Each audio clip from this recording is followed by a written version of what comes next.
दोस्तों, पैसा तो सबको कमाना है, लेकिन रास्ता कौन सा चुने।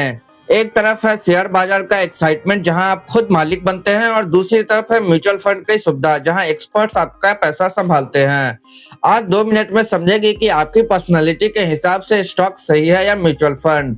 तो जब आप डायरेक्ट स्टॉक्स खरीदते हैं तो आप किसी कंपनी में हिस्सेदार बनते हैं।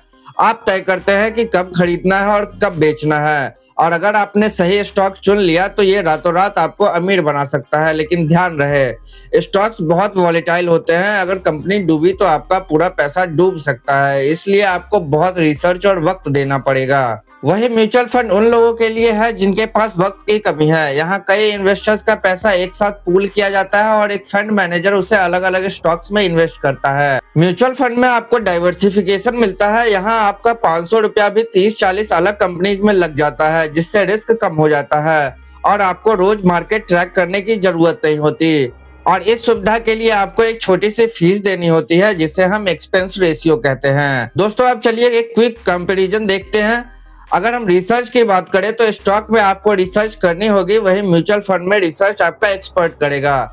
अगर रिटर्न्स की बात करें तो स्टॉक्स में अनलिमिटेड पोटेंशियल है, म्यूचुअल फंड में मॉडरेट पर स्टेबल रिटर्न मिलते हैं। और अगर हम ओनरशिप की बात करें तो स्टॉक में आप डायरेक्ट ओनर बनते हैं, पर म्यूचुअल फंड में आप सिर्फ एक यूनिट होल्डर बनते हैं। तो दोस्तों, अगर आप मार्केट को सीखना चाहते हैं और रिस्क ले सकते हैं तो आप स्टॉक लीजिए, लेकिन अगर आप शांति से लॉन्ग टर्म वेल्थ बनाना चाहते हैं तो म्यूचुअल फंड और एसआईपी बेस्ट है। वैसे दोस्तों, आपका पैसा कहाँ लगा हुआ है, स्टॉक्स में या म्यूचुअल फंड में? कमेंट में जरूर बताएं। और अगर आपको ये वीडियो पसंद आया तो प्लीज इस वीडियो को लाइक और चैनल को सब्सक्राइब कर दीजिए।